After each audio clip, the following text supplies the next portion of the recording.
6 வருஷம் இருந்ததுக்கு அப்புறம் கல்யாணம் பண்ணிக்கலாம் அப்படின்னு நினைக்கல. அந்த மாமியார் என்ன நினைக்கிறாங்கன்னா, நான் உனக்கு சௌக்கியத்தை தேடாதிருப்பேனோ.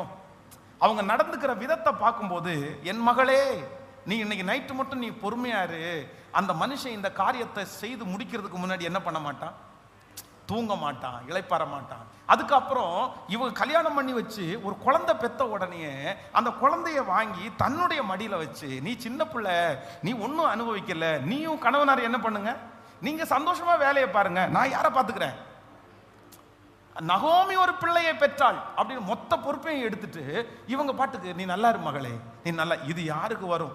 அதுவும் சொந்த இவங்களுடைய சொந்தம் ரத்த சம்பந்தமான உறவு, அக்கா பையன், அக்கா பொண்ணு அப்படின்னா கூட பரவாயில்ல. இது அந்நிய பெண், இது மோவாவிய பொண். ஆனா என்னன்னா மனசுல இப்ப நம்ம நிறைய பேருக்கு என்ன பண்ணணும், நான் நல்லா இல்லை அதனால நீயும் சொல்லுங்க, நான் கணவனாரோட இல்லை அதனால நீயும் கணவனாரோட சந்தோஷமா இருக்க கூட இல்லை. எல்லாரையும் சொல்லலை, அந்த மாதிரி இன்னைக்கு நிறைய பேருடைய கேரக்டர் அப்படி மாறிடுச்சு. நான் இல்லை நீ எப்படி இருக்கலாம், அதில் ஒரு பொறாமை, அதில் ஒரு போட்டி, அதில் ஒரு பிரச்சனை, அது நீ அப்படி போகக்கூடாது இப்படி போகக்கூடாது, உனக்கு என்னவாமா, எதுக்கு வெளியில் 2 பேரும் சுற்றிட்டு இருக்கிறீங்க, காசு எதுக்கு இப்படி செலவு பண்ணிட்டு இருக்கிறீங்க, அதுவா இதுவா அப்படின்னு பேசிட்டே இருப்பாங்க நிறைய பேர். 2 பேர் கணவன் மனைவி சிரிச்சு பேசினா கூட நிறைய பேருக்கு என்ன கக்கன்னு சிரிப்பு ஒரு பொம்பளைக்கு, வீட்டில் இப்படி பெண்பிள்ளை சிரிக்கலாமா அப்படின்னு எல்லாம் கேட்குறது. ஏன் அப்படின்னா இவங்களுக்கு என்ன ஆயுது உள்ள, இவங்க அப்படியே இருக்க முடியல. சரி, இது நல்ல குணமே இல்லை. அப்போ ஆனால் இந்த ஆபிரகாம் என்கிற லீடருக்கு என்ன குணம் இருக்கு அப்படின்னு சொன்னா, நீ நல்லா இருப்பா, நீ வளர்ந்துட்ட, அதனால நீ என் கூட இருந்தா நீ கொஞ்சமா வளரணும்னு நான் நினைக்கல, உன் இஷ்டம்தான். நான் உன்னை வளர்த்து விட்டுருக்கலாம், நான் உனக்கு ஆடு மாடுகள் எல்லாத்தையும் கொடுத்துருக்கலாம். நீ வலதுபுறம் போனால் நான் செலக்ட் கூட பண்ணலை பாருங்க, நீ பெஸ்ட்டை எடுத்துக்கோப்பா, நீ நல்லது சூஸ் பண்ணிக்கப்பா, நீ நல்லா இரு, எங்க போனாலும் நீ நல்லா இரு. உடனே இந்த லோத்து என்ன பண்ணியிருக்கணும் அப்படின்னு சொன்னா, இல்லை இல்லை இல்லை இல்லை, உங்களை விட்டு நான் என்ன பண்ண மாட்டேன். சத்தமா சொல்லுங்க.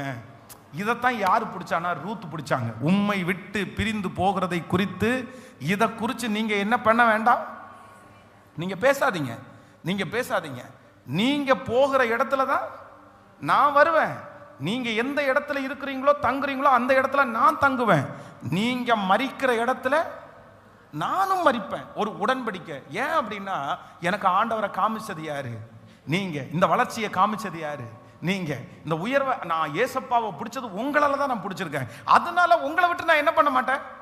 அப்படி ஒரு தீர்மானம். அப்படி ஒருவேளை இந்த லோத்து ஆபிரகாமை பார்த்து, தகப்பனே என்னை உருவாக்கி விட்டது நீங்க, எனக்கு ஜெபத்தை கற்றுக் கொடுத்தது நீங்க, பரிசுத்தமா வாழ்றதுக்கு சொல்லி கொடுத்தது நீங்க, நான் எப்படி உங்களை விட்டு திரும்பி போவேன், இந்த பசங்களை நான் திட்டி வைக்கிறேன், அதெல்லாம் ஒன்றும் இல்லைன்னு சொல்ல வேண்டிய இந்த லோத்து இது சொன்ன உடனே என்ன பண்றாரு அப்படின்னு